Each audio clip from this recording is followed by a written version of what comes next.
Hi, my name is Maya Nussbaum. I am the founder and the executive director of Girls Right Now. Just about 3 months ago to the day, Girls Right Now vacated our offices, our workshop space, our pair meeting spots, just about everything that we knew in the city where Girls Right Now has grown up over the last 2 decades. We lost things. Things changed. We lost loved ones. We lost jobs. Our dreams seemed sometimes more far away than they'd ever been before. But we also gained more than I ever could have imagined. Overnight, the community came together. Our mentors and mentees hosted pair prompt parties twice a week to write together in small groups. Our staff led Wellness Wednesday community chats. We led workshops on script writing for video games, data visualization to take full advantage of the technology in front of us. We nearly doubled our Girls Right Now live performance series from 5 to 10 shows. We added an entirely new series, the Friday Night Salon series, with another 10 artists leading the community writing together. Everyone joined, not just our mentees, but their brothers and their dads and grandparents, families cooking together. I wrote collaborative poetry with my kids. It was really very special. We redefined what writing together and performing together looks like. In tonight's event, we totally made it up. Maybe one day people will look back and say that Girls Right Now invented the art form of the graduation gala. I hope so. It's been an incredible time. If COVID burnt everything down to the ground, this graduation is the culmination of recreating and rebuilding up an entirely new way of operating in just 3 months' time. I'm just so proud of the community and so excited to see what comes next. You know, no one really knows the right way to do things anymore. So mentees, if there's one thing that you take from this, I hope it's permission to just do things the way that you want to, the way that you need to take creative risks, to take emotional risks. Things might be a little messy sometimes, but I know that you're going to make something beautiful out of it. So congratulations on a really grueling year and some really incredible writing that came from it.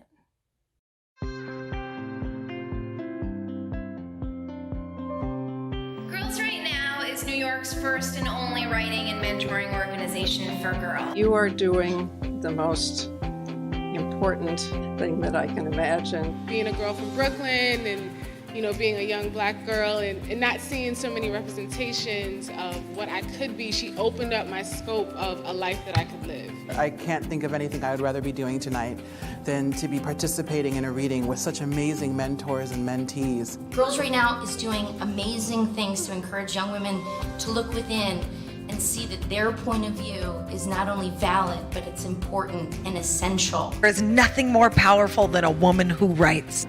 Writing is a miraculous practice. And I'm so honored to be here today with the kind of folks who know that. I want to carve out a little time for it, and for girls who need to write and love to write, as I do. Listening to grandmother, she tells tales so grand, so fantastical.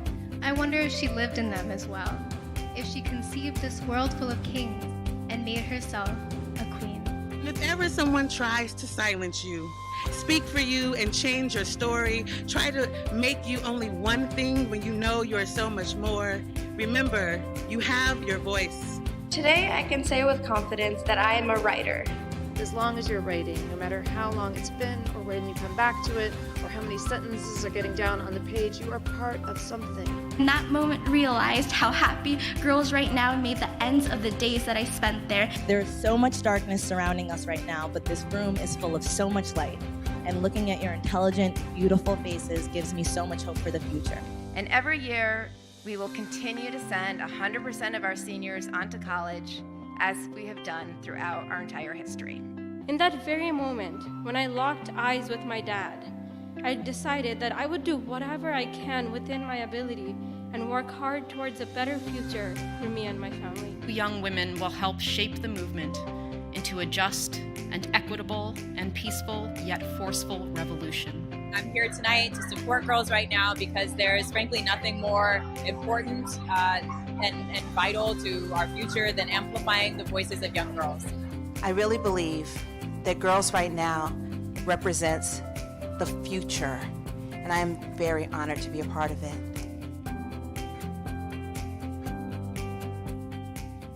Hello and welcome to the Girls Right Now graduation.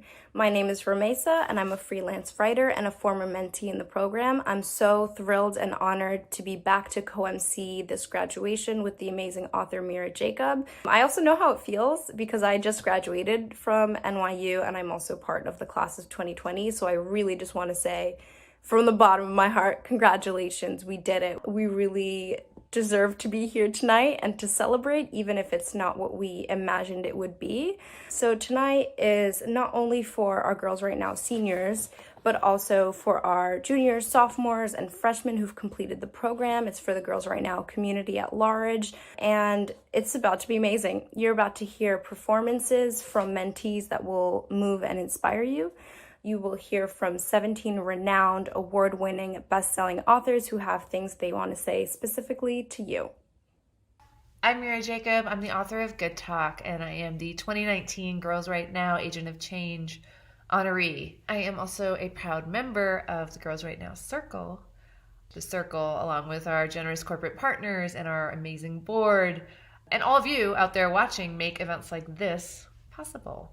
We are in this moment where everything feels, to me, like I have extra nerve endings, and sometimes it's really hard to process a moment that is this big. We've all been obviously impacted by COVID-19. Mentees, we know that some of you are working on the front lines to support your family, that you're giving so much of yourself for the Black Lives Matter movement, that you're protesting and writing and supporting one another. We hear about all of it, and to be honest, it is so moving. We are so proud of you. You know, when proms were canceled and graduation ceremonies were canceled, we decided we needed to do this event. We're not going to let a pandemic get in the way of our mentees celebrating their graduation from Girls Right Now. Ultimately, our job is to amplify your voices, and that's what we're excited to be doing here. Hi, my name is Lila Tola. I've been with Girls Right Now for the past 3 years, and I will be going to Hunter College in the fall of 2020. Today I'll be sharing with you a poem that I wrote during my sophomore year. I was sitting in the lunchroom right in front of the window. I was looking up at the clouds and the sun, and this is what came to me. I hope you enjoy it just as much as I enjoyed writing it. The clouds that smile. As I sit by the window, I sense the sun looking at me, its neon red-orange vibes staring at my insecurities. As I look up to meet its eyes, I feel the sunshine lighten my spirit, making my dark brown eyes look like bright brown red. I can sense optimism rising inside my soul, but then suddenly the dark clouds surrounding the sun start to prevent the rays from meeting my heart. I can now sense the emptiness inside my soul as pessimism has started to take control. I can still see a little bit of optimism lift inside of me. So I quickly smile at the clouds and wave them a hello, because they say that the smile can brighten the darkest days and remove the clouds of fear and doubt. But my intention was not to drive away the clouds, rather it was to embrace them and turn them into a positive crowd. And as the clouds change their frowning face, they smile back and grin as if someone has finally understood their grace. You see, throughout my life, I have felt misunderstood.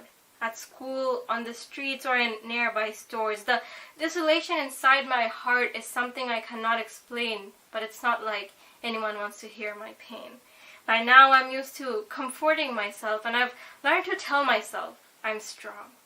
And as I walk through the main entrance of my school or sit there inside of a classroom, I feel like my body is on Earth, but my mind has flown away to Mars.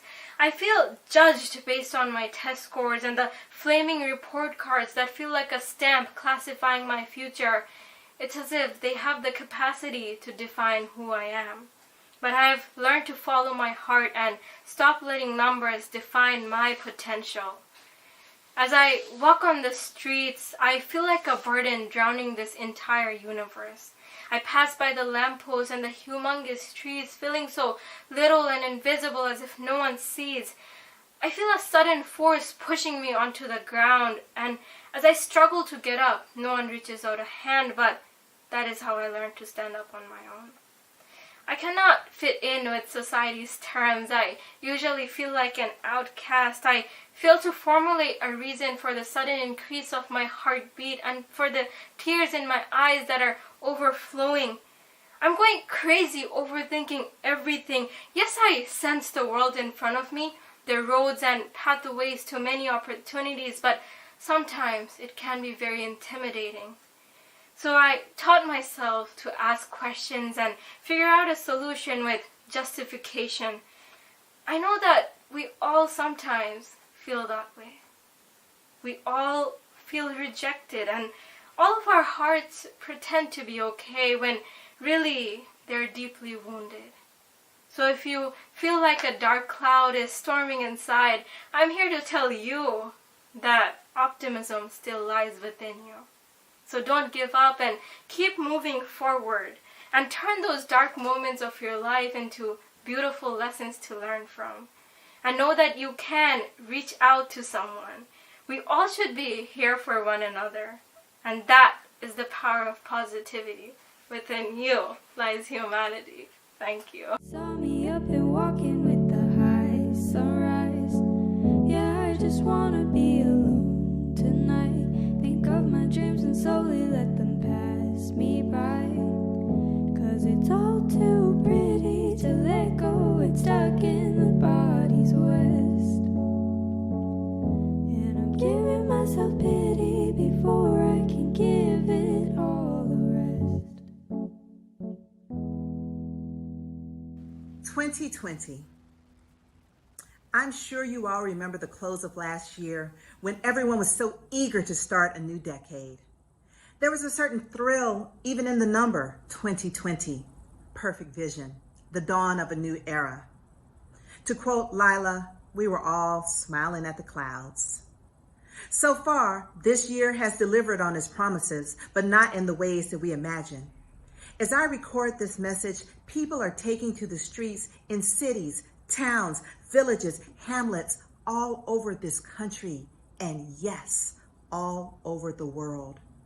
The internet has made the planet smaller. So from my desk here in Atlanta, I can see the people in Rome, Italy, Melbourne, Australia, Lagos, Nigeria, London, England, and even Vidor, Texas, speaking the names of our dead. George Floyd, Breonna Taylor, Trayvon Martin, Eric Garner, Sandra Bland, and so many more. And from my same desk, I learned the names of their fallen. Belly Munjinga in England, João Pedro in Brazil. And there becomes no real difference between those who they have lost and those whom we have lost, because when we speak their names, they belong to all of us. And while joining in the pain of the world increases our burden, we are erasing borders one barrier at a time. I won't lie to you, these are heavy times we're living in. There's no way to avoid the difficult reality of this moment, even on a day like this, a day when we are celebrating your graduation, Girls Right Now, class of 2020. As I composed this message to you, I was worried that between the time that I wrote it and recorded it and the moment that you're hearing it, only a few days later, some major event may have transpired, rendering my words out of date and out of touch. All of us have had this experience that you wake up in the morning to a different world than the one you went to bed in. 2020 has brought hardships beyond my imagining. I don't need to tell you about the unemployment numbers because you've seen it in your community, in your own house. Each of us knows someone who is an essential worker, who is doing the heavy lifting so that others may shelter in place. There's no one hearing my voice who is not fearful about what tomorrow may bring. We are afraid. I am afraid. There's no shame in being anxious. There's no shame in being angry. I would argue if that you are not anxious, angry, and afraid, then you must not understand the gravity of this moment in which we find ourselves. There is no dishonor in experiencing your emotions in all of their intelligent complexity. Lean into them. Listen to yourself. Rest when you must. Self-care is revolutionary. But then Move forward, changing this world as you travel through it. When you were a little kid, people probably asked you what you wanted to be when you grow up. But a better question would be, what did you want to be as you grew up? When you started at Girls Right Now, you already knew. Even then, you knew that you were writers, thinkers, activists, philosophers. You came here as mentees, and you've learned your lessons well. Your stories, poems, essays shine some light, loving, complicated, and critical on this world that we share. You take the English language and bend it back on itself, sometimes adorning it with another tongue, other times distilling it to its most basic components. No matter how you tell your story, rhyme your rhymes, or essay your ideas, you give us the truth with a capital T. This is the kind of truth that only your heart can fact check. This is the kind of truth that people say will set you free. When you came here as mentees, you were girls, but now you are women. We have mentored you, but in this moment, when the stakes are so high, we are looking to you to lead the way. Young people have always been our greatest resource, our superpower. In South Africa, school children in Soweto faced down the army in opposition to apartheid. They held their ground even when the troops opened fire. Another teenager, Yu Guan's son, became a national hero, becoming the face of the independence movement against Japanese colonial rule in Korea. She was only 17 when she was martyred, but her impact has endured for over 100 years. Did you know that Claudette Colvin refused to give up her seat on a segregated bus in Montgomery, Alabama? She was only 15 years old when the police dragged her from the bus, and she shouted, "This is my constitutional right." She went to jail, and she was bailed out by the Montgomery NAACP, including a woman by the name of Rosa Parks. Claudette's bravery inspired Mrs. Parks to do the same act famously 9 months later. Ms. Colvin was asked how she feels about the fact that Rosa Parks is a household name and she is not. And she said, "It didn't hurt me. It was about making it better, regardless of whether it was me or her." I would like to add that Claudette Colvin is 80 years old now, and she lives in the Bronx. Should you see her, you should thank her for her service. You should thank her for what she did to make it better. Class of 2020, your time is now. Now is your turn to make it better. All of us, your mentors, your teachers, your parents, we all know that you are our best shot at the future we have dreamed of. We trust you to tell the stories that will fill the gaps of the past. We believe in you to tell the stories that your mothers and your grandmothers didn't or couldn't tell. We know you will carry these narratives for us. We know you will hold space. And we also know that you are uniquely situated to ink onto the page the intricacies, the pain, and yes, the beauty of our current moment.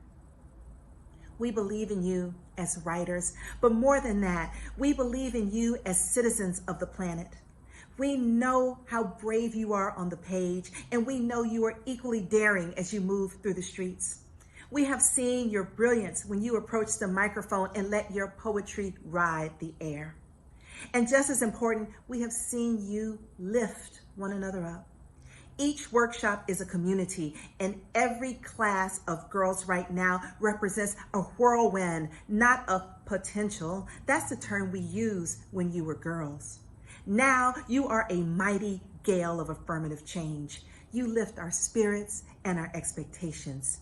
Your word and your deeds will blow us into the future, because class of 2020, that future is you. We believe in you. We love you, and we are so very proud. Congratulations. What really resonated with me from the speech we just heard was the sentiment that you can do things as you grow, and that you shouldn't think about what you want to be when you grow up, but what you want to be as you grow up. And I think that is especially relevant given all that is going on. Like, you don't have to wait to be in XYZ position to start affecting change or signing petitions or gathering donations or being out there envisioning new systems that can help our communities. You can do this right now as you are, and as many of you probably know. So that was amazing. Thank you again, Tayari. We're so lucky to hear from so many authors in just a few moments. And actually, I have a fun story about one of them. I have always been a huge fan of Roxane Gay. Of course, back in 2015, I was beyond thrilled that Roxane Gay was going to be the keynote speaker at my end of year Girls Right Now reading. Where the real story comes in is, after the event, Roxane Gay comes up to me, I was literally like, and she said, I like your poem. Would you maybe want to publish it on my website? And I obviously was speechless. Soon after, I got published in a ton of other places. I got the confidence to push my pieces out there. Roxane Gay thinks I can be published. That's it. I'm a writer for real. You know what I mean? Just want to thank Girls Right Now personally for being so integral to my growth, not just as a writer, but as a person. And I hope that many of you can say the same. And this is, what keeps me coming back, what keeps me wanting to connect with mentees, and what makes being a part of this incredible community so amazing. Hello, Girls Right Now mentees. I am going to just answer a couple of your questions. Afua Afandalo, who is going to be attending Lehigh in the fall, asks, in a world where you are constantly saying no or you can do it, how do you fight imposter syndrome? What advice do you have for a young woman who's learning to stand up for herself? I ask these questions of myself all the time. Like many people, I struggle with imposter syndrome and worrying that I'm not good enough and that I don't belong in a given room. And so you have to constantly remind yourself that you deserve everything that you achieve, that you belong in every room that you're standing in, and that you have every right to speak up and contribute to the conversations of which you are a part. People are going to always try and tear you down and tell you that you don't belong, that you're not good enough, but you can't listen to them and you can't let them shape how you see yourself, because that's what they want. They want you to give up. They want you to believe that you're unworthy. And so I just try my hardest. And what I also do is look at what I've accomplished. I look at my resume, for lack of anything else to look at, to just recognize, oh my gosh, I have done quite a lot. I absolutely am justified in thinking what I think and saying what I say and feeling how I feel. It helps quite a lot. And the thing about learning to stand up for yourself is that it's like a muscle. The more you do it, the easier it becomes. And so you want to stand up for yourself over and over again. And you want to be kind to yourself in those moments when you forget to stand up for yourself or when you don't stand up for yourself. But the best way to lead is by example. And so when you stand up for yourself and people watch you standing up for yourself, they're going to start to recognize that they might be able to do that for themselves as well. So don't only think about yourself and what it means to stand up for yourself. Think about the ways in which you're modeling self-confidence for others. Gianna Guti, I apologize if I've mispronounced your name, who's going to be attending Franklin Marshall in the fall, asks, when did you realize that your words and your writing has such a power, and did this realization help guide you to wanting to become a writer, and why? I think I became a writer well before I realized that my language and my words had power. I first realized my words had power when I wrote an essay, I think in 2009 or 2010, called The Careless Language of Sexual Violence. It was an essay about the New York Times writing an article about a young girl who had been gang raped in Cleveland, Texas. And the article was framed as worrying about the poor town and how hard this was for the town, instead of worrying about how hard this was for the child. That really infuriated me. And so I wrote this incendiary essay, and I wrote it real quickly, like 2 or 3 hours. And that was the first piece I had ever written that really was widely read. And that's when I began to realize, oh, I can say something about the world that we're living in and what I think about the world that we're living in. And people might listen, they might notice. And ever since then, I've been sharing my opinions. And of course, I have good days and bad days. There are certainly days where I think that my words are falling on deaf ears and that my words are useless. But I always go back to that day when that article came out and I realized that people were reading my work, and eventually the New York Times re-reported the article with the proper frame. And to see that tangible evidence of what my work could do was just so inspiring, and it really motivated me to really take myself even more seriously than I already did and to become the writer I am today. And so congratulations to all of you on your graduation. You've done something incredible. You are all lovely writers, and you are all incredibly powerful in your voices. And as you move forward, I hope you continue to wield the power of that voice and to write incredible things because your voices now more than ever are necessary.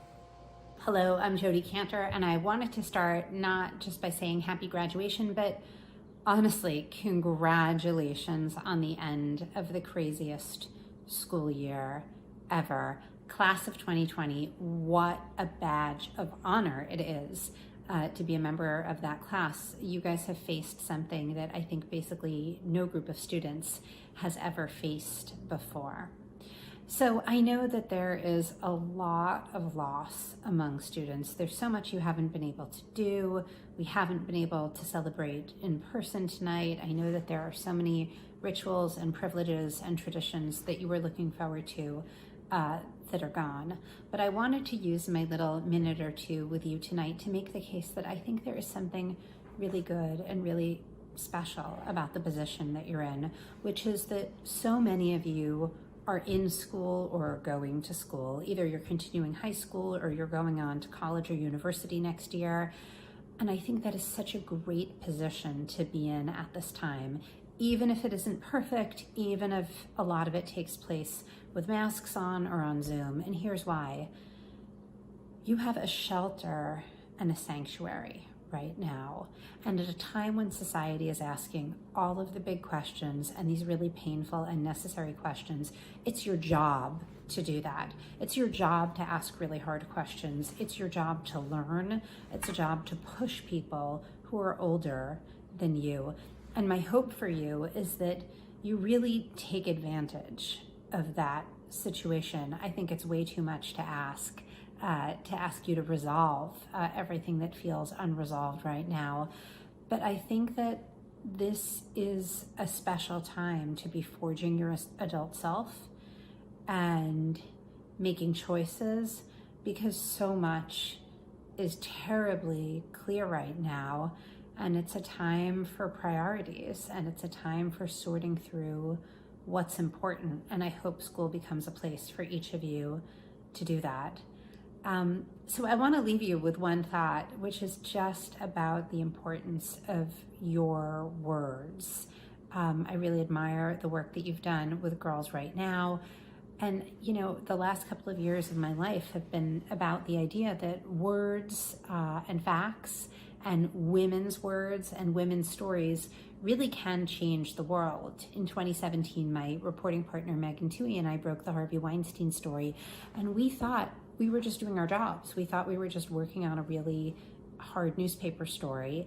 And instead, a few days later, we started to see things changing all over the world. So I want you to have confidence that if you choose work with meaning, and that if you keep working on those words, someday, somehow, in some way you can't predict, they will have a power beyond what you can see now. So good luck. Congratulations, and all of us are rooting for you. Dear class of 2020, congratulations. I am so thrilled to be part of the people who are welcoming you in to this new world, this new way of existing, not only for you as students who are graduating and moving into a new chapter of your life, but also the world at large, which is going through a huge change that you are a part of. You are new leaders. You are a new workforce. You are the new set of minds that come in with imagination and possibility for what this new world can hold. Between the pandemic and the protests, there are so many opportunities for you to show up and for you to be a part of making all things new with justice, with possibility, with equality, and with the deep vision I know you all have and the deep belief we all have in you, in what the future holds. Congratulations. Hello, wonderful Girls Right Now seniors. Congratulations on making it here. I hope you feel so proud of yourselves, and I hope you can feel the way it's just beginning. You know, you're gonna do so much. You're gonna meet so many new people who will see you and change you and know you. You're gonna find new communities to invest in and learn from. And in all this new company, you'll keep feeling what we're all feeling this week, this dazzle and anger and urgency and conviction that comes from revolution and change. I'm answering a really good question from one of y'all, which is, in a world where you're constantly told no or you can't do it, how do you fight imposter syndrome? What advice do you have for a young woman who's learning to stand up for herself? And I would say, first of all, remember you're playing a long game. There are more people who are rooting for you than will be clear in the most overwhelming moments. A roadblock is never going to be your whole story. You know, someone might tell you no, someone might say you can't do it, but there are a lot of us out here who I hope you can feel in your ears in those moments saying that you can do it. The yes is gonna come.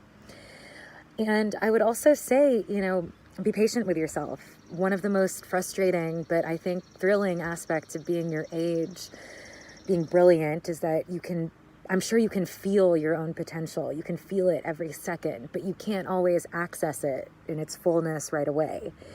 And some of the reasons for that are stupid and structural, and we'll tear them down together. But some are just built in, you know? You don't have to be everything you wish that you were right in this moment. You don't have to be a perfect writer. You don't have to be unwaveringly strong. All you have to do is to guard the space where you can grow slowly, where you can step into your own ambitions as they evolve over time. And you just have to protect that. You just have to stand up for that. And everything else will follow. I just want to tell you guys that you belong in every room that you want to belong in. You can count on us to know that you're not an imposter. You are the ones that we want to hear from, and your voices are the ones we want. Congratulations again, and I hope you guys stay safe out there. Congratulations, graduate. The question that I was asked was, have I ever felt unsupported? Yes. There have been many moments in life where I've felt unsupported, but as you go to college, I was thinking about this one instance when I was taking a class in history. That was my major, and a very famous professor sat me down and told me that I needed to go get tutoring for my remedial writing skills. And the year before, I had just won a prize for the best nonfiction writing at the university. So I had a feeling that he didn't like the way I wrote. And because my name is not a traditionally Western name, he figured that I didn't know how to write. So I told him, it's not that I don't know how to write, it's that you don't know how to read. I'm not normally this sassy, but once in a while you have to remember that when you feel unsupported, that they're not always correct. And remember, we're really rooting for you. Congratulations. Hi, and congratulations on graduating. I'm going to be answering one of the questions that came in. In a world where you are constantly told no or you can't do it, how do you fight imposter syndrome? What advice do you have for a young woman who is learning to stand up for herself? I think this is such a great question because so many times we can feel like it's so hard to do the thing that we're trying to do and that maybe we're not good enough. But I want to encourage you to find other people to lean on who've already done the hard thing. People who were told no and still did the thing that they wanted to do. I think about my ancestors a lot. I think about poets and artists and activists who've come before me and who've paved the way. And I learned their stories, their actual biographies, not just the art they made, but who they were as people in this world. And time again, I'm reminded that they were just human. That so many times they had family drama, all kind of obstacles in their way, all kind of people telling them, no, you're not good enough, we don't want you here, and trying to silence them. And still they found a way to raise their voices, to accomplish the goals that they had. And so you all know everything there is to know about mentorship. You have had mentors in this program, and I want to encourage you to think of mentoring as not just the people who you know that you can call on the phone and talk to, but sometimes the mentors in our lives are people we've never met, but we know their story, and we're gaining strength from their story, and we're learning that if they can overcome that, then so can we. So I want to encourage you to find many more mentors in your life to lean on and to learn from. I also want you to think about, what have you already done that was really hard? Think about something you've overcome already in your life, and remind yourself that if you can overcome that, you can overcome the next thing. You've already done hard things, so you are going to be able to overcome the next hard thing, and the next hard thing, and the next hard thing.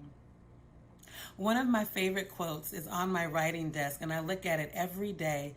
It's from Maya Angelou, and it says, "You alone are enough. You have nothing to prove to anyone." And I want to leave that quote with you, that within you, you already have what you need to accomplish the goals that you have. And sometimes that means you're going to have to learn new skills, but you are capable of learning new things. You are capable of doing the next hard thing. You alone are enough. You don't have to prove anything to anyone. Congratulations and much success to you in your future. Surprise, Lola. Your guest author is me. I am so happy to do this for you. We have had an amazing journey over these past 2 years, ups and downs and all kinds of ways that we made it work. But I am so incredibly proud of you. I know one of your big questions for the author was, what was your biggest setback while writing, and how did you overcome it? my biggest obstacle probably was me, because I try to do too many things at one time. And very often I get sidetracked and things don't get completed. How do I get over it? I've gotten better. I really have. I've slowed down. I've learned to say no to things that I just can't do. In terms of you and I look forward to staying in contact, just because this is the end of our official Girls Right Now time together doesn't mean that it's the end of our relationship. I know you're going to be a success. Keep writing, keep reading, keep growing, and don't let anyone define who you are, because you are amazing. Girls Right Now, baby! My name is Abby. I am thrilled to be able to talk to you and to congratulate you on your graduation.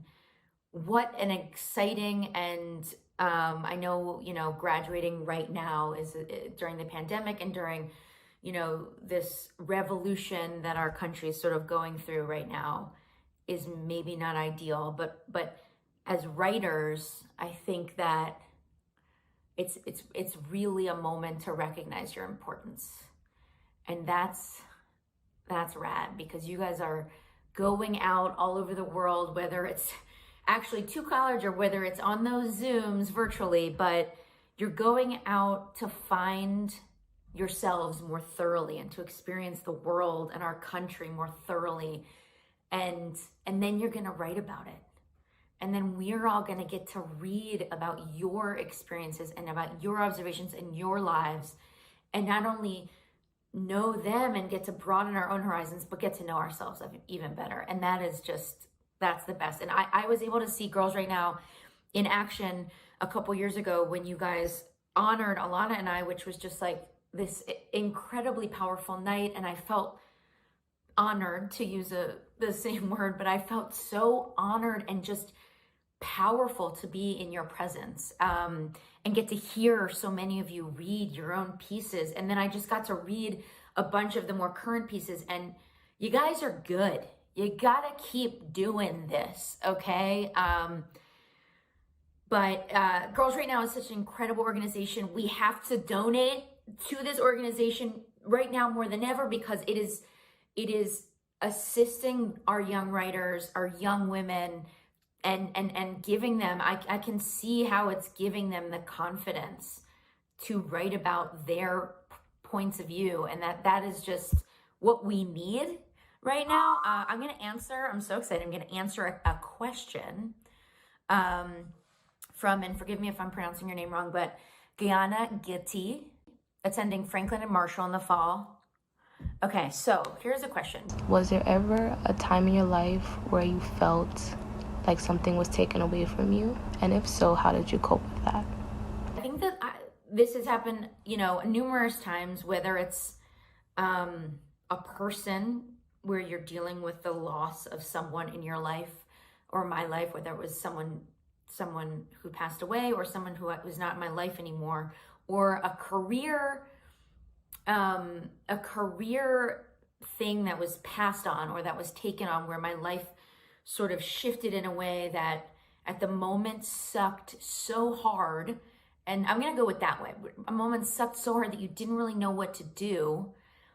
And I found in every instance like that, in every instance that has felt so negative and such a bummer at the time, like I failed, that's it. It's only later that I look back and I am so thankful that happened, that was the no I got, so that I could move over here and find this yes, or push for this new route that I never, ever, ever would have come across if that had been a yes. And that wasn't my yes. And those are the things where sometimes you only realize it later, but it's so valuable to know, with a K, K-N-O-W, that those no's that hurt the most sometimes just have to happen for you to find the yes that was the thing, that was your, and not even like to find it, you made that. You have to make that yes. And making the yes rather than waiting for the yes is that's just it. That's it. And I know that each and every one of you are going to go out there and you're going to experience those no's. You're going to experience those closed doors and those passes and those this isn't working out kind of moments. But those are only going to give you the fuel to create the open doors, to create the yeses, to create that inclusion, and to create the work that you guys were meant to create and that we cannot wait to consume. So congratulations. Excuse my language, but you fucking did it, and now go fucking do it even more. We can't wait to read your stuff. Happy graduation, Girls Right Now, Mentees, class of 2020. So a quick side story. I've been working out with a trainer over Zoom, and if you were to watch this Zoom without sound, you would think, oh my God, what are they doing to this woman, and how do we make it stop? But the thing is, my trainer, who is amazing, always says the same thing. She says, these exercises are simple by design. Don't think about it too much. Just do it. So I wanted to make my remarks to you similarly simple by design. If you remember nothing else, just remember the letters RLC. Read, listen, celebrate. So R. When I was in college, I had no money. I worked 6 jobs and I still had trouble making my family contribution part, the part of tuition and fees that my scholarship did not cover. Every semester I'd be called to the business office and I thought, this is the semester that it's over. It'll send me home for lack of funds. I had seen it happen before. Then in my sophomore year, one of my favorite professors, Pat Sharp, handed me a book called Woman at the Edge of Time by Marge Piercy. It's a science fiction novel about a Latinx woman named Connie who's described as impoverished but intelligent. Connie's led a hard life. She studied a little bit in college, but gets put in prison for defending her niece against her niece's violent boyfriend. The thing is, Connie never stops reading, and her emotional intelligence and her intellectualism opens the pathways for her to connect to a future being, and she literally transcends time. That novel blew my mind. It also gave me hope. I realized that it didn't matter if I got kicked out of college. I had learned the most important thing. Reading is a portal. As long as I kept reading, I would get to the future that was waiting for me. So read. Read every day. Read books of poetry, not just anthologies. Read the newspaper. I work at the New York Times, so I'm going to tell you, max out those free articles. Better yet, if you want a subscription, email me and I will gift you a year's subscription. Read The Atlantic and The New Yorker and The Root and anything else you can get your hands on. Read graphic novels. If you study another language or even if you don't, watch foreign films and read the subtitles. The very act of reading is a gateway to the life you want and the person you want to become. So that's R, reading. The next simple word is listen. When I think of the writers I love, and really the people I know who are extraordinary at whatever they do, they are really good listeners. They listen for accents. They listen for the words beneath the words. They listen with curiosity. They're genuinely interested in the experiences of other people, and that makes everything they do better, deeper, richer. So say less, and not just in arguments. Listen, because it's a superpower anyone can develop. Last is C, and that's for celebrate. Celebrate your life a little bit every day. Do things that make you feel good. Spend time with people who make you happy. I dance in my apartment every single damn day. It makes my husband and daughter crazy, but literally right before this, I was dancing to Vossi Bop by Stormzy and having the time of my life. We think we have to earn the happiness and approval of others, but the truth is that we tend to get more out of life when we are happy and approve of ourselves. So try to find a moment in the day when you can celebrate you. You don't have to earn that. That's yours. Your joy is your birthright. It's also the perfect place to nurture your creativity.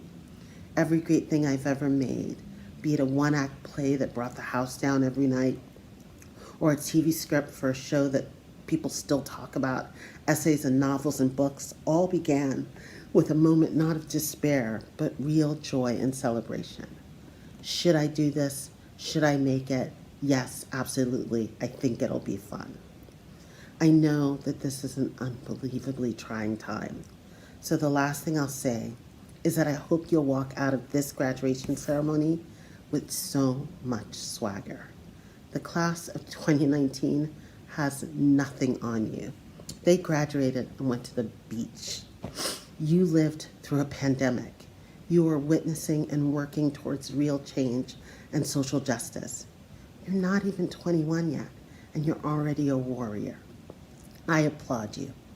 And speaking of warriors, make sure to check out Woman Warrior by Maxine Hunt Kingston. It's an excellent book. Good luck and congratulations. So this is a great question. In a world where you are constantly told no or you can't do it, how do you fight imposter syndrome?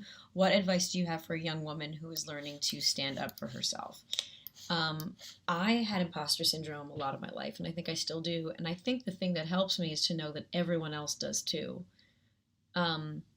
Even at the fanciest events with the most kind of famous and rich people, no one really 1,000% thinks they deserve to be there, especially when you're talking about things like award shows, which are so overblown and impressions of themselves anyway. But I'll tell you a story. So my first professional television writing job, it was for a TV show, and I was the only girl and I was the youngest. And a lot of the other guys on this writing staff were assholes. They were really mean, and I would go home and probably cry at night every other day. And I was quite young. I was 23 years old. And so I already was scared that I didn't deserve to be there. And then there were people basically telling me every day, you don't deserve to be here. Or that's what I thought. So years later, I did a podcast where I talked about being on my first writing staff and how it was a rough room. And I get a call from one of the guys who was really mean on the staff, asking me if it was him, if he was one of those mean guys. And I said, yes, you were. You made me cry every day. I was terrified of you. In fact, I'm still terrified of you. I'm shaking right now as I'm on the phone with you. Because he was such a bully. And he said, oh, I didn't even register that I was being mean. I was just so in my head about impressing the boss. And I felt like this was one of my first writing staffs, that I needed to impress them. And so he had the same amount of imposter syndrome that I did. He just covered it up really well. So I guess know that if someone's mean to you, chances are they are just as, if not as insecure as you are. And that meanness is coming from insecurity, because people who are not insecure help other people. They don't see other people's strength as their weakness. So seek out the people who make you feel more yourself, because anyone who doesn't, they're not someone you should look up to anyway. So this question asked, was there a time that something was suddenly taken away from me, and how did I cope with that?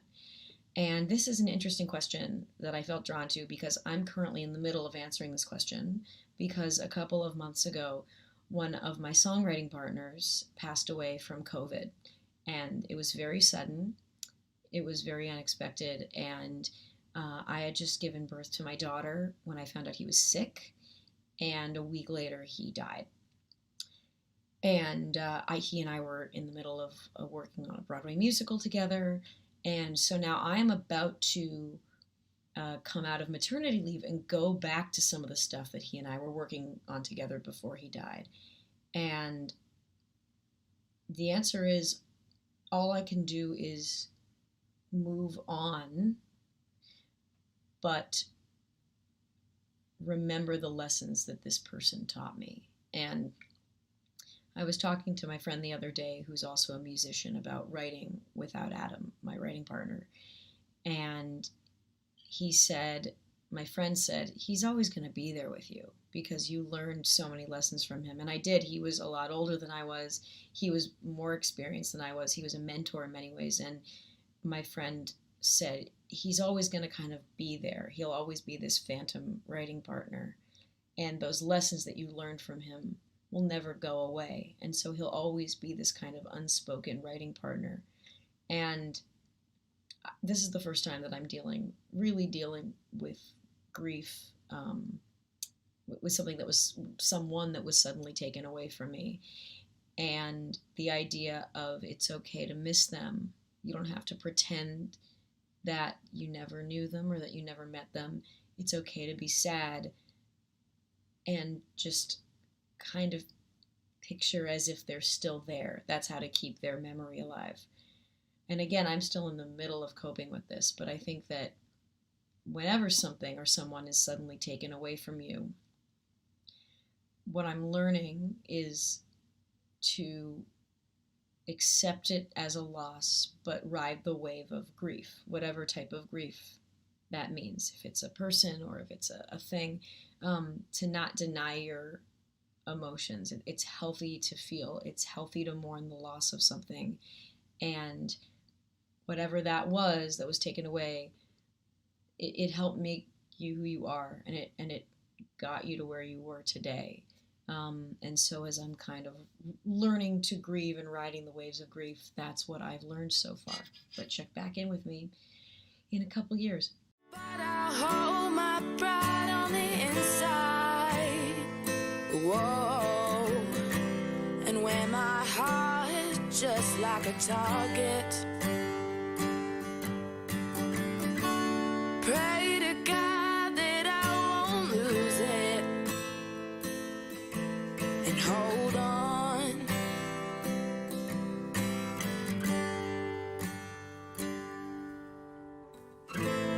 Don't be paralyzed by the signs that you can't read. Whoa. Trust yourself. Trust what you believe. Hold yourself with grace. Don't let anyone slow you down. Just keep running, running, running till time runs out. And you know it will. Trouble found me on my birthday. They said that he would be coming home. I waited for him on my doorstep, but I found an envelope with his soul. But I'll hold my pride on the inside. Whoa, wear my heart just like a target. Pray to God that I won't lose it. And hold on, hold on, hold on. Hi, I'm Lily King. I'm wildly honored to be here celebrating you all and your experiences at Girls Right Now. I wish so much I were there in person to see you and meet each one of you and to hear every one of your voices. There is one voice among you that I have had the pleasure of hearing, and that's the voice of Zacchaeus Singletary. I received a piece of her beautiful writing and a question that she'd like me to answer. My question for you is that there's a quote that reads, "Once a writer falls in love with you, you can never die." How have the people that have enriched your life over the years affected your characters and your storyline? If a writer falls in love with you, you can never die. People don't talk about the love that's necessary to write. A writer falls in love with everything. A writer is so in love with the world that it's not simply enough to be in it. We need to embrace it and lavish it with words. And by love, I don't mean worship or blindness or even glorification. If you ever really love someone, it's complicated. And you get hurt and you cause hurt. To love the world is to be hurt by it sometimes. Love is paying close attention. Love is cranking your heart open like a 9-foot wide umbrella and feeling every emotion. Writing a page is an act of love. You love yourself enough to hear your voice, and you love the reader enough to let them hear it, and you love the world enough to really lay it bare. If you're feeling devastated and wrecked and undone by this world right now, and it's chronic, systemic, centuries old, institutionalized racism and injustice and murder, it's because you have loved other elements of this world, the parts that are good and the people that are good and the moments that have been safe and surprising and nourishing and full of love. And you will, and we all will use our voices, our words, our characters, our visions to battle the wrong and the vile and remake this world. So to Zacchaeus' question, how have the people that have enriched your life over the years affected your characters and storylines? Writing about your truest emotions sometimes Writing about your truest emotions sometimes means writing directly about the people who have affected them. I had a funny thing happen to me in high school. I took a creative writing class, and after a few really bad stories that read more like scenes from TV shows like Little House on the Prairie and the Waltons, my teacher told me, write what you know. It was the mantra of that class, write what you know. So I started writing stories about unpopular girls pining for boys who never looked their way. My teacher liked my sentences, but often said I was staying on the surface. And it was true. I had a lot going on inside of me that I did not want to examine. The class ended in December, and by the next spring, the literary magazine put out a call for stories. I wrote and I handed in a story that did not stay on the surface. It was about my very broken family, my father's breakdown, his suicide attempt, his addiction, and a lot of the stuff I had felt over that long Massachusetts winter. The teacher, who was the faculty advisor for the fiction magazine, gave it right back to me. It was too personal, he said, for them to publish. He didn't want to make people feel uncomfortable. So I got the message loud and clear: write what you know, but do not write everything you know. Later, I read what James Baldwin said about that same question. He said, in my mind, the effort to become a great novelist simply involves attempting to tell as much of the truth as one can bear, and then a little more. It took me 30 years to break that high school taboo and start to write the truth of my emotions about my father and about everything else. In that spirit, in the spirit of truth and love and strength of voice, I'd like to end with Zacchaeus' piece, Fallen Angels. For 400 years you kept us enslaved, raped us, beat us, tainted us, and killed us, yet somehow you are the ones that fear us. You see my skin color as a weapon and shoot at every chance you get, because even though we are unarmed, we will always be viewed as armed with the melanin embedded in our skin. You stop every little brown boy with a hoodie on his head, racially profile every little brown girl with afros as big as your ego. You refuse to look within and see that you are the monsters you so desperately are trying to run away from. You created this social construct called race to identify my blackness as darkness and your whiteness as pure. To you, we are equal as long as we don't commit a crime, no matter how small. Then we become slaves of the state again with the 13th Amendment. You have jail cells ready for little black boys as soon as they are suspended. They are 5 times more likely to go to jail than white men. You're sitting in Albany collecting the money, waiting for them to become another statistic. And I fear for all 7 of my brother's lives and pray for all of my sisters that a picture of us will not end up under the next hashtag Black Lives Matter. A mother is living without her child, wondering if she hadn't let them out, would they be here? A child is without a life that barely ever began, now left to be 6 feet beneath. They said they want justice for little black kids without ever mentioning those little black kids. This is for the victims who didn't get the justice they deserved. Thank you, Eric Garner, Trayvon Martin, Tamir Rice, Michael Brown, Freddie Gray, Ayanna Stanley Jones, Terrence Crutcher, Kimani Gray, Philando Castile, Sandra Bland. We are beautiful, deserving of life, and we matter. So does your story. May you all rest in heaven. Sincerely, the girl who will never stay quiet again. Fallen Angels is a beautiful, powerful piece of writing with a huge flare of hope shot up at the end. The girl who will never stay quiet again. May that be every one of you and all the rest of us too. Stay safe and stay loud. Thank you so much. I love this question from Afiwa Afandalo, who asks, in a world where so many people are telling you no, how do you avoid imposter syndrome? And how can young women stand up for themselves? So I want to say first that right now, Afiwa, where you are in life, you are worth everything the universe has to offer you. And I think a lot of people have insecurities. Everyone does, right?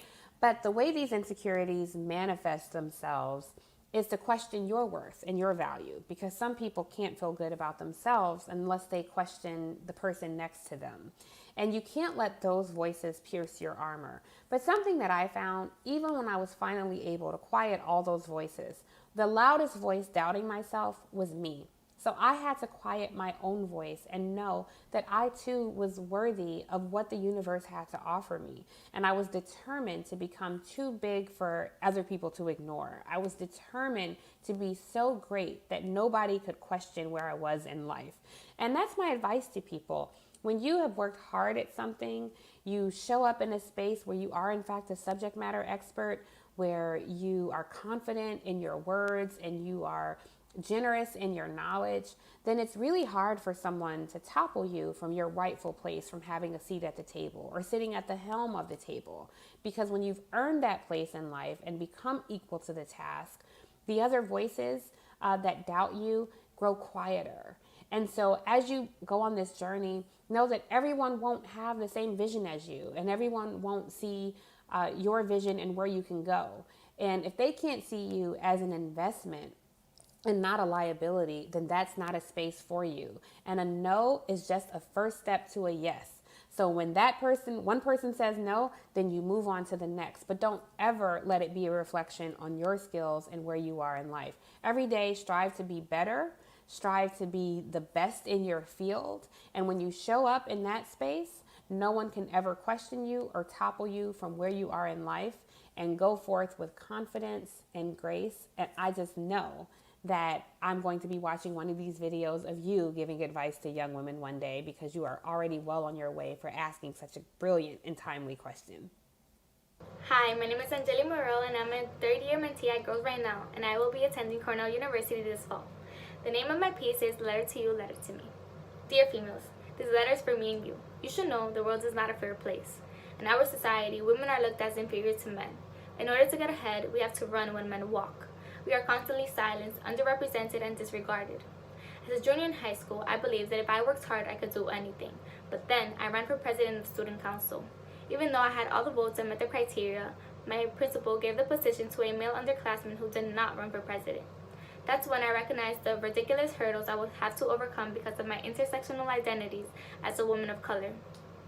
I started to understand the anger and fear women live with. It simmers and intimidates and needs a place to go. This experience taught me that even just talking about these situations with other women helps. Sisters, even when the world tells you no, I challenge you to join me in breaking down these boundaries. When you apply to jobs and colleges, know your worth. Even if it looks like a reach, do what is best for you, and don't let the world tell you that because of your race, sexuality, background, or income, you cannot chase your dreams. You are worthy, and only you know what you are capable and comfortable with. Ladies, wear what you want to wear, whether you bought it at a thrift shop or a designer store. Wear whatever makes you comfortable or helps you express who you are. Don't believe people who tell you your clothes are too provocative. Nothing you wear is a reason for you to be sexually assaulted, raped, or kidnapped. No, you did not ask for it when you decided to wear tights because they were comfortable. Regardless of your body type, your body is your own. Dear females, this is a letter to me, the girl I once was and the woman I am becoming. And to you, wherever you are in life. The world is not a fair place, but together we are more powerful than we know. When we support each other and challenge each other, we can not only show the world that we are not inferior, but we can also demand justice and equality. These are obstacles ahead. And you will fear anger, you will feel shame, you will be afraid, but I can call on you to be brave and remember, the world is a place for you and me. Thank you. Hello, my name is Alexis Pauline Gums, and congratulations to everyone. I am excited to be answering a brilliant question from Zakia about how the people who mentor, mother, nurture, and teach us show up in our writing. And Zakia, I feel like that is the perfect question for me, because in each of my 3 books, here they are, my mentors are so explicitly out front. So, for example, this is the most recent one, Dove Finding Ceremony, and every single page has a footnote that references a specific word or phrase or place of emphasis in the work of one of my favorite writers, the great Jamaican theorist Sylvia Wynter. And the writers that inspired me for these 3 books are academic writers. They're writers of theory, and they're writers that folks don't often necessarily read outside of graduate school classrooms and scholarly spaces. But I really wanted to bring them into every space of my life. I really wanted to make their work and the value and transformation that their work has offered to my life available to everyone. And so I think, yes, sometimes I notice that those people who have influenced me show up in my writing in ways that I don't even see until I read it back again. I really think that as writers, we are living archives of the people who have loved us, the people who have poured themselves into us. And so what we create cannot help but be of them. A wise person once said that if the mentor or the teacher does their job, then the students of the student will know their name. And I think it's so important that you are already thinking about how we honor with our writing those people who've made us possible. Congratulations and mwah, much love. Keep writing. Hi, I'm Kara. First of all, congrats, Afiwa, on getting into Lehigh. Extremely exciting news. Emma and I want to try to answer your question, which was, In a world where you are constantly told no or you can't do it, how do you fight imposter syndrome? What advice do you have for a young woman who is learning to stand up for herself? I love this question. Hi guys, I'm Emma. So Kara and I have been friends for over 10 years, but 3 years ago we started an online community called Bellatrix to give younger women a place to discover and discuss books on Instagram. I am also an actress, so I am very familiar with hearing the word no. For every role you see me in, there are 20 I didn't get. So, you know, I was lucky enough to know at a really young age what I wanted to do, which was acting. And because I was so passionate about it, I wanted to tell everybody who would listen that I was going to be an actress. I was lucky enough to be met with support from family members who were also actors, but I was also met with a ton of eye rolls and sure whatevers from as many, if not more people. And for every person who doubted me or told me that it was a stupid dream, I then felt the need to qualify why this was what I wanted, to prove to them that this was not a stupid dream. In short, I wasted a lot of time trying to elicit support and validation from people who didn't really believe in me. I've felt this way too. When I read your question, Afiwa, I thought about the term imposter syndrome, which seems to be like all the rage these days. I also hear people say fake it till you make it about once a day. So earlier today, I actually looked up the word imposter in the dictionary.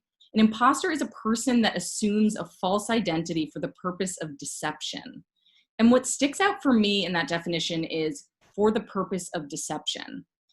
It's my understanding that imposter syndrome is feeling as though you aren't qualified for the thing you're doing, feeling as though you're doing something and lying about your ability to do it. But this feels kind of wrong.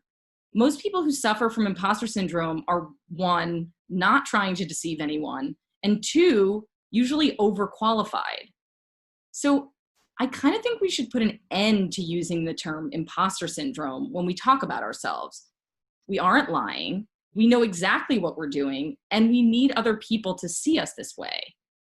And that begins with the way you see yourself. So I would say don't fake it till you make it. Just make it.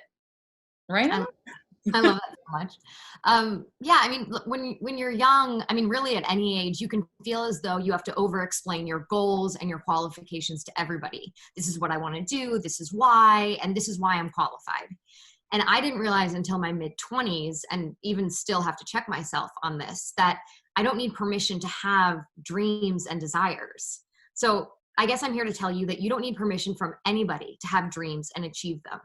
Of course, that doesn't mean you shouldn't be prepared with your goals and sometimes even overqualified, but permission is something you can leave off your list.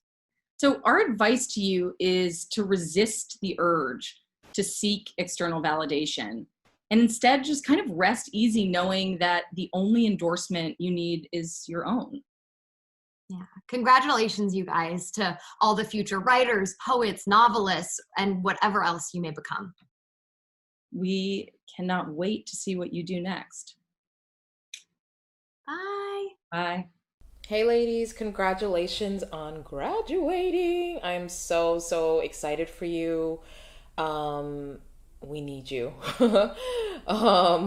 We have burned down this world and we need you to come clean it up. Kidding.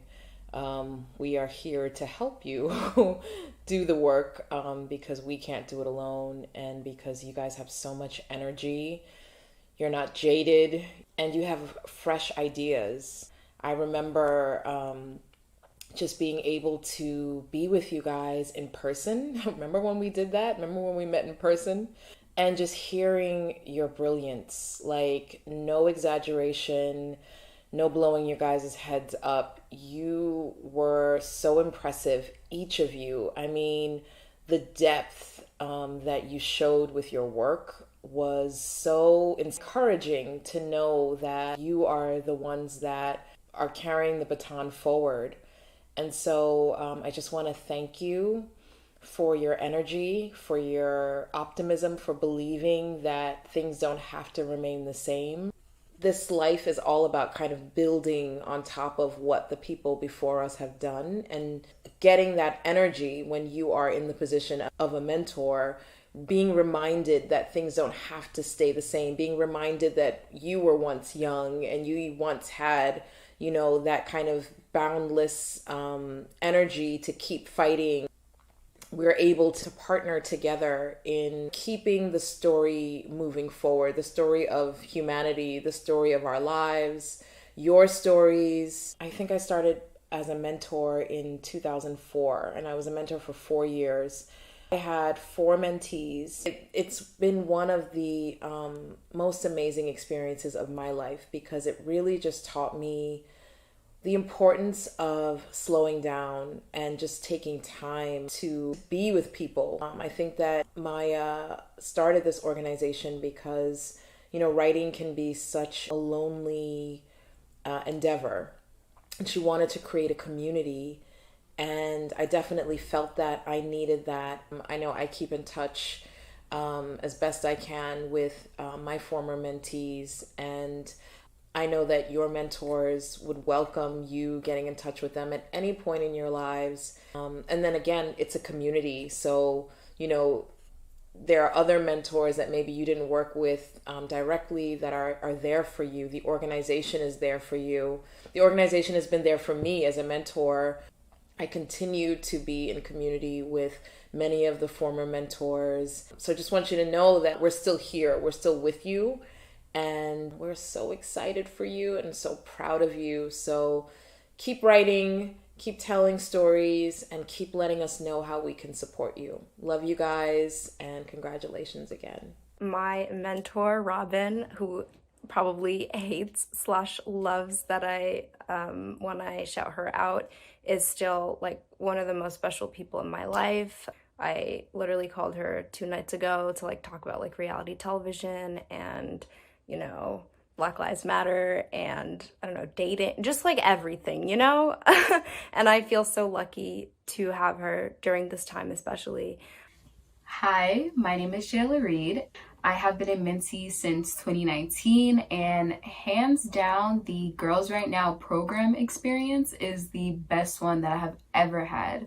I've been able to diversify my writing, I've been able to network, and I have been paired with an amazing journalist as a mentor, and her name is Ashley.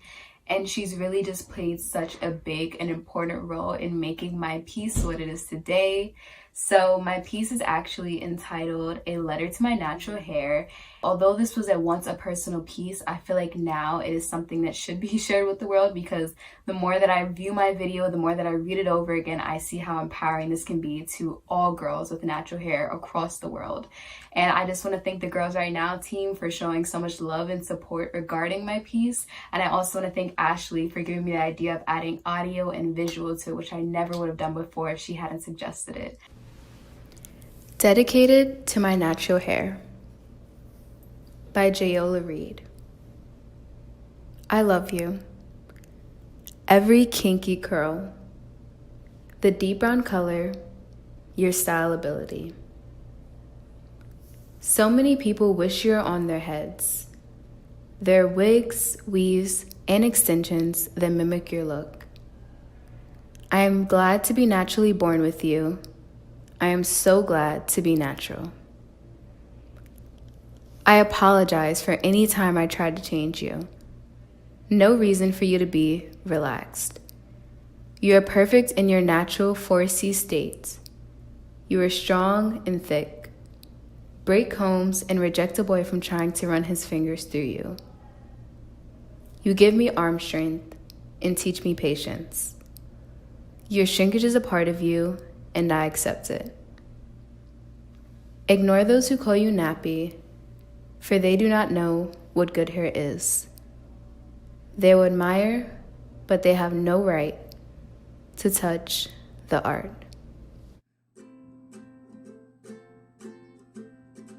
It is now time to congratulate each of the 150 mentees, that's 300 combined mentors and mentees, in our class of 2020.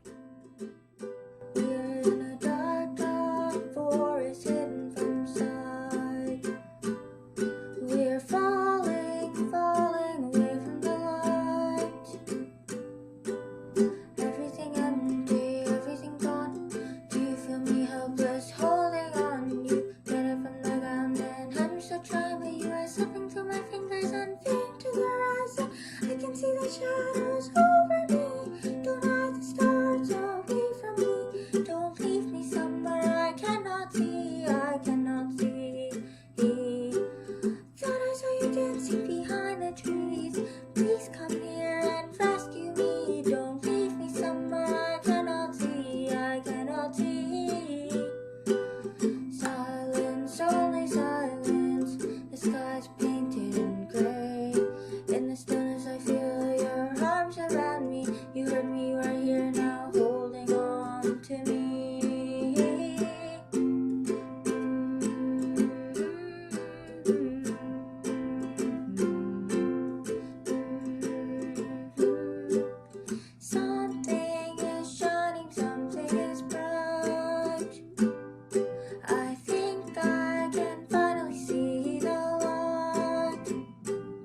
are so proud of you. We are also at Girls Right Now witnessing our highest demand ever. I would love if you could support us. It is girlsrightnow.org/give, or you can do what I do and become part of our circle, which is girlsrightnow.org/circle. It is an incredible investment, and it really has a resound and instant impact. And now for the final segment of the program, we asked our writers the ultimate question. Where do we go from here? Where do we go from here? Where do we go from here? And that is indeed a very big question, but it's one I suspect all of you are asking yourselves as you graduate into a world that is pretty full of turmoil. We have the coronavirus, and we're finally seeing some real protest happening in defense of Black Lives Mattering, and everything is kind of up in the air. I think many of you don't even know if you're going to be on campus in the fall. You might be attending college virtually, which is a hell of a way to start the next 4 years of your life or more. But, you know, where we go from here is entirely up to you. The great thing about being so young and being at the beginning of this next step part of your life is that you get to direct your journey, for lack of a better word. You get to decide what happens next. There are no easy answers. There are no simple answers, but you are going to move forward. You are going to continue to study and write and become the people that you are meant to be. And so what comes next is being open to what comes next and being ready for whatever comes next. And so I just think that instead of trying to know what comes next, instead of just how do I want to be for what comes next, and how do I want to move through the world through what comes next. And those are the questions that I think you should try to ask and answer for yourself. How do we go into the future now? What's ahead? That's a question that we as women and every young person asks right now, because the future seems dark and uncertain. But let me tell you, I have lived long enough to know that it is not the first time. Many times before, I have gone through very dark periods, personally and also historically, because I have lived through historical events that were pretty dark. I have felt as a young woman, since I was very young, never supported, never respected. I was not supposed to be anything but a mother and a wife, which are great things, but I wanted to do more with my life. And it was not important in my family or in the time that I was born for a woman, for a young girl, to have an education. So I struggled, and then I got different jobs. Eventually, I was a journalist for a while.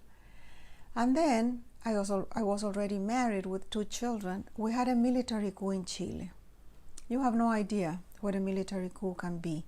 It's the end of democracy as you know it, of freedom, of the world you know. And something else happens, something else begins, which in our case was a brutal repression. Eventually, I had to get out of my country, and I went into exile. You've heard about refugees, about asylum seekers, about immigrants. Well, I've been all of that. And let me tell you, it's not easy, but you get through it somehow. We don't know how strong we are until we are tested. And you, as young girls, will be tested innumerable times. And from each one of those tests, you come out stronger, and you find in yourself resources that you didn't suspect. Now, how did I find my voice? I didn't have a voice. I didn't have anything. I was already 40 years old, and I had done nothing with my life, really. I was struggling to make a living. That was it. And then I found writing. I started a letter for my grandfather that became my first novel, and that paved the way for all the books that I've written after. I've written 24 books. And each time, each book is a terrible challenge. I I spend weeks before I can find the voice, the characters, the story. But it doesn't matter. The process is what is wonderful. So what would I say to you? Don't be afraid of the future. Things happen all the time, but they don't happen all at the same time. So one by one, you sort it out. It's like a huge mountain that you have to move across the road, and you go stone by stone, rock by rock, and eventually it gets done. So that's life, the process, the road, nothing else. Hi everyone, I'm Rupikor and I'm so excited to be joining you today to think about where we go from here. I tried not to write anything down because I just wanted to see what would come out of me naturally in the present moment. That's one thing that I've learned to do during this time, is how to be present, how to be right here in the only moment that exists. So here I go. Where do we go from here? We don't move too quickly. We take our time. This is one of the things we've learned how to do during this time. How to be more still, how to pause, and how not to rush. I don't want to get lost again in the busyness of the world. I don't want to get lost in the noise. Where we go from here is a better tomorrow. We go towards hope, and we go towards love, and we go towards each other, because what we've learned is that we can't go anywhere if we're not going together. Where we go from here is forward, not backward. I don't want to go back to the world that we were living in a few months ago. I want to go to a world we don't know yet, because it is kinder, safer, cleaner, and more productive. Where we go next is towards mental health, toward our wellness. We go toward goodness. We go towards building rituals. We go towards having more conversations with ourselves. We go towards what makes us happy, and realizing that what makes us happy truly in the long run is what we already have in here, and the very few and simple things out here. Where we go next is towards hope, towards kindness, towards gratitude, and towards compassion, always by staying connected, close to the ground and to our communities. Hi, my name is Gifty, and this is my message to the class of 2020. Where do we go from here? Where do we go from here when the future seems uncertain and we have everything to fear? Where do we go when the class of 2020 can close a 4-year-long chapter and shed their last tears? Where do we go from here when we are suffocated in so much fear that all we seem to do is shed tears? Where do we go from here when we are hungry but our parents don't have any money? Where do we go from here when we have nothing to do? Where do we go? Where do we go from here, you ask me? Well, the answer to that question lies inside you. But if you ask me, I would say we go wherever we choose to be. We go wherever our dreams, goals, and imagination takes us, you see. We go wherever makes us feel free and alive, like we are the New York pigeons racing through the sky. We go wherever Netflix, Hulu, and YouTube can take us, and the books and the pages of our journals can say they practically raised us. Where we go is up to us. Wherever you go, just let it be a place you chose. When we could look back at this and say we lost a lot, but from my point of view, we also gained. When the dust that is finally settling rests, we, the class of 2020, will find a spark, And when it's time to come out of our homes, we will light up the world with our pens that never stop moving, our fingers that never stop typing, and our eyes that never stop reading. It will be our minds that change the world. And when historians look back to remember the class of 2020, they will not only remember it as the class that survived, but the class that lived and changed everything. Thank you. Thank you all who joined us here tonight. And good night. No, I don't wanna go home tonight. You saw me up and walking with the high sunrise. Yeah, I just wanna be alone tonight. Think of my dreams and slowly let them pass me by. Oh, you left me gone far away on the mountain top, beg me to stay. Walk my crooked walk every day. Can I just lay here? No, I don't wanna go home tonight. You saw me up and walking with the high sunrise. Yeah, I just wanna be alone tonight. Think of my dreams and so